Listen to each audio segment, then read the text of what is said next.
Kami jajaran direksi, staf, karyawan dan karyawati Bank Aceh mengucapkan selamat menunaikan ibadah puasa Ramadan 1438 Hijriah.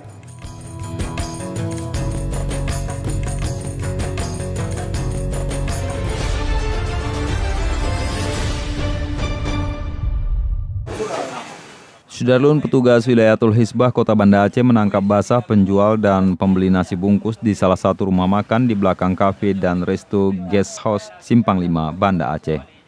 Dalam penggerebekan itu, petugas berhasil mengamankan barang bukti uang, nasi bungkus, berbagai menu makanan, pembeli, dan penjual.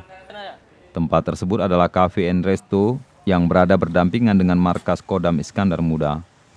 Di luar bulan puasa, tempat tersebut menjual aneka minuman dan makanan lainnya termasuk menyediakan nasi.